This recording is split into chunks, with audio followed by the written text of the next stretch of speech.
नमस्कार। जय श्री महाकाल।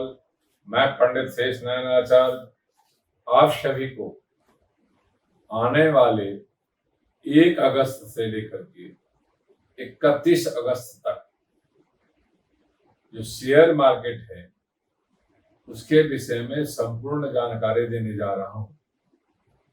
जो शेयर मार्केट है उसमें 2 प्रकार की कंपनियां जो इंडिया के मार्केट को कंट्रोल करती है, उसमें कितना उतार चढ़ाव रहेगा, बाकी उसके साथ जुड़ी हुई कंपनियों में कौन सा प्रॉफिट की तरफ जा रहा है, कौन सा लॉस की तरफ जा रहा है, किसमें निवेश करने से प्रॉफिट होगा और किसमें निवेश करने से लॉस होगा। तो आइए सबसे पहले चर्चा करते हैं। तो वर्तमान की स्थिति में जब शनि ग्रह चेंज किया और वक्री हो गया तो शेयर के मार्केट में पूरी दुनिया में उतार चढ़ाव देखने को मिला और मंदी की दौर शुरू हो गई, तो उसमें शेयर भी प्रभावित हो गया। जब शेयर मार्केट की चर्चा की जाती है तो सबसे पहले यूएसए की चर्चा की जाती है, जहां पे घनघोर मंदी की दौर से चल रही। उसका प्रमुख कारण है शनि ऐसा प्रकोप और प्रभाव के साथ मूव कर रहा है जो हर ऐसे देश पे, हर विश्व के सारे कोने में अपना प्रभाव डाल रहा है। जिस तरह से कोरोना महामारी अपने आप में पूरे विश्व को अपने कंट्रोल में ले लिया था, इसी तरह शनि जब अपने स्थिति को परिवर्तन करता है और कुंभ राशि में आता है तो व्यापारिक दृष्टिकोण से, निवेश के दृष्टिकोण से बहुत जबरदस्त उतार चढ़ाव लाता है। तो आप अमेरिका मार्केट को देखिए, जहां पे 15% से 28% की मंदी देखने को मिल रहा है। अब लोग सोचते हैं यूरोप में तेजी होगा, तो यूरोप मार्केट को देखिए तो वहां पे 12 से 18% की मंदी की दौर चल रही है। अब लोग सोचते हैं पर एशिया में देखिए, एशिया जो आजू बाजू के देश में उसमें क्या स्थिति है, तो वहां पे भी देखा गया 7 से 12% की मंदी देखने को मिल रहा है। अब आप इंडिया में आ जाए, इंडिया में लोग घबराए हैं।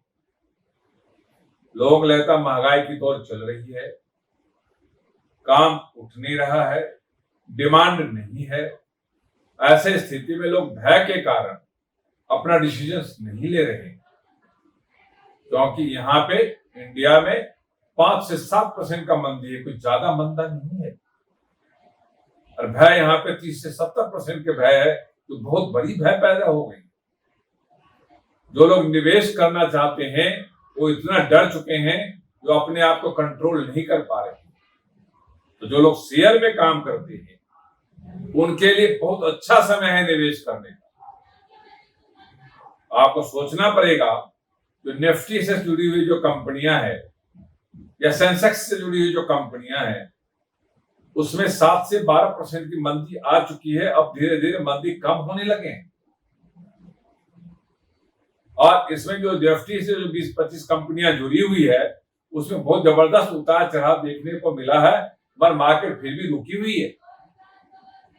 अब आप आइए, जो निफ्टी के कंपनियों में सबसे नीचे जो ग्राफ देखने को मिला 15,350 देखने को मिला, ऊपर यदि देखा जाए तो 16,900 तक जा रही है, जो अपने आप में संतोषजनक दिखाई दे रहा है। अब जो लोग निवेश करते हैं उनके मन में एक शंकाएं हैं, जो सेंसेक्स में क्या रहेगा। तो सेंसेक्स में 90% निवेश करने वाले फॉरेन के लोग होते हैं, तो उसकी स्थिति भी कोई संतोषजनक नहीं है। वहां भी जो कंपनियां हैं वो अपने आप में बिकवाली 85% से खरीदारी 15 से 20% है, जो ना के बराबर है। तो लोग घबरा रहे हैं और अपने आप में उसको घटा रहे हैं।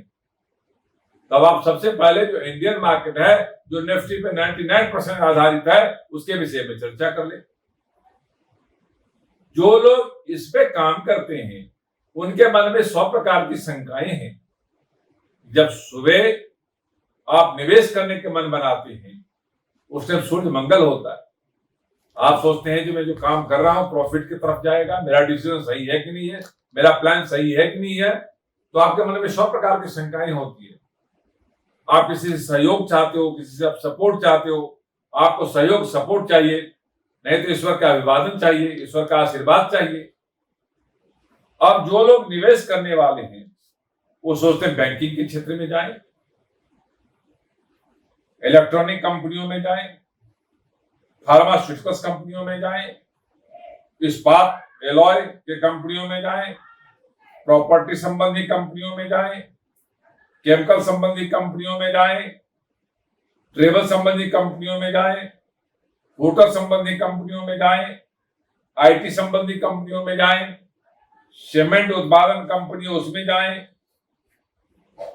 और एक्सपोर्ट कंपनी में जाएं, खाद्य पदार्थ की जो कंपनियां उसमें जाएं, अल्कोहल की जो कंपनियां उसमें जाएं, और कॉस्मेटिक कंपनियां उसमें जाएं, और इस तरह से नई आईपीओ की हम इंतजार करते रहते हैं। तो कौन सी ऐसी कंपनियां हैं जो लगातार नई आईपीओ लेके आए और हम उसमें निवेश करें, या पुराने जो उनकी ऑलरेडी लॉन्च किया हुआ है उसमें क्या स्थिति रही।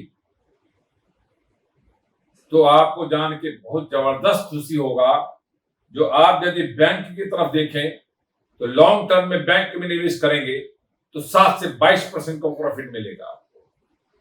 यदि इलेक्ट्रॉनिक में आप कम टाइम के लिए निवेश करेंगे तो 3 से 7% का प्रॉफिट मिलेगा। फार्मास्यूटिकल्स में यदि आप निवेश करते हैं तो आपको निवेश नहीं करना चाहिए, यहाँ पे कोई प्रॉफिट नहीं होगा, 7 से 12% का लॉस देखने को मिला है। इस्पात एलॉय कॉपर के संबंधी कंपनियों में यदि आप निवेश करते हैं तो कदापि नहीं करना चाहिए, यहाँ पे 12 से 18% लॉस हो सकता है। आप प्रॉपर्टी के कंपनियों में करते हैं तो यहाँ पे 3 से 5% प्रॉफिट हो सकता है मात्र लॉन्ग टर्म में। केमिकल संबंधी कंपनियों में भी नहीं करने की जरूरत है। यदि आप करते हैं तो 12 से 35% के लॉस की सामना करना पड़ेगा। ट्रेवल टूरिज्म कंपनी में यदि आप करना चाहते हैं तो इसमें आपको 12 से 35% का प्रॉफिट मिलेगा। इसमें आप आराम से निवेश करते हैं, long term, short term, daily में भी निवेश कर सकते हैं। होटल संबंधी कंपनियों में नहीं करनी है, न इसमें प्रॉफिट है न लॉस है। यदि लॉन्ग टर्म के लिए निवेश करते हैं हो सकता है 7 से 12% प्रॉफिट मिल जाएगा। आईटी कंपनियों में निवेश करने की जरूरत है। आने वाले समय अगस्त के महीने में आईटी कंपनी कुछ अच्छा करने वाली है, तो 3 से 12% प्रॉफिट के है जो आदमी शॉर्ट टर्म लॉन्ग टर्म के लिए निवेश करता है। अब सीमेंट कंपनियां हैं, इसमें अभी निवेश करने की कदापि जरूरत नहीं है, 3 से 5% का लॉस दिखा रहा है। एक्सपोर्ट इंपोर्ट कंपनियों में कदापि निवेश करने की जरूरत नहीं है, इसमें पूरा लॉस दिखा रहा है। खाद्य पदार्थीय कंपनियों में यदि आप निवेश करते हैं तो 7 से 12% प्रॉफिट होता है। डेली में भी कर सकते हैं, शॉर्ट टर्म में कर सकते हैं, लॉन्ग टर्म में भी कर सकते हैं। आप अल्कोहल के कंपनी में कदापि निवेश न करें, यहाँ पे 3 से 5% का लॉस दिखाई दे रहा है। आप कॉस्मेटिक कंपनी में निवेश कर सकते हैं, इसमें 3 से 12% का प्रॉफिट दिखा रहा है, जो संतोषजनक है, हम लॉन्ग टर्म में कर सकते हैं। इस तरह से जो भी कंपनियां यानी मोटर्स कंपनियों में भी आप निवेश करने की तैयारी करनी चाहिए। यदि आप मोटर कंपनी में निवेश करते हैं तो 7 से 12% का प्रॉफिट दिखा रहा है, मात्र लॉन्ग टर्म में दिखा रहा है, शॉर्ट टर्म डेली में नहीं दिखा रहा है। जो लोग डेली में काम करते हैं उनके लिए सावधानी बरतने की जरूरत है। यदि आप 5-6 कंपनी को च्वाइस कर लेते हैं, उसमें 3 कंपनियों में निवेश करते हैं, आज आप 2 से 3% प्रॉफिट कर लेते हैं तो 3 दिन उसमें आप निवेश नहीं करना चाहिए, दूसरे कंपनी में निवेश करनी चाहिए। इस फार्मूला के साथ यदि आप काम करते हैं तो अच्छी प्रॉफिट कमा सकते हैं। बात निफ्टी 50 से जो जुड़ी हुई कंपनियां उसके साथ ऐसा देखने को मिला। जो सेंसेक्स के साथ जुड़ा है उसमें कोई संतोषजनक नहीं दिखाई देता। अब रही बात जो अगस्त के महीने में छुट आने का आईपीओ आएगा, जिसमें आपको निवेश करने से लाभ दिखाई देगा। आपको बहुत अच्छा समय है। यदि आप निवेश करना चाहते हैं तो शेयर मार्केट में म्यूचुअल फंड में निवेश करना चाहिए, जहां पे 18 से 35% का रिटर्न मिलने की तैयारी है। इसमें यदि आप लॉन्ग टर्म निवेश कर जाते हैं तो इसमें संतोषजनक लाभ आपको मिल सकता है। यदि आप ऐसा मन में विचार करके बैठते हैं तो अच्छी कमाई कर सकते हैं। आपके मन में तो कई प्रकार की सोच आता है, जो मैं इससे कैसे कमा के बाहर निकल सकता हूं, तो आप सुबह 9 बजे से पहले स्नान ध्यान करके, और यदि मेष मिथुन राशि के आदमी हैं आप, तो आपको पीला कपड़ा डालना चाहिए। यदि कर्क सिंह कन्या राशि के हैं तो नीला कपड़ा डालना चाहिए। तुला वृश्चिक धनुक राशि के हैं तो सफेद कपड़ा डालना चाहिए। मकर कुंभ मीन राशि के हैं तो आपको काला कपड़ा डाल करके काम करना चाहिए। यदि आप ऐसे करते हैं तो आपको संतोषजनक लाभ होता है। ईश्वर का नाम लेना चाहिए, कुछ मीठा खाना चाहिए, तो आपको चमत्कारी लाभ दिखाई देगा। ये वीडियो यदि आपको अच्छा लगा हो, लाइक करना, सब्सक्राइब करना, शेयर करना ना भूले। ओम शांति।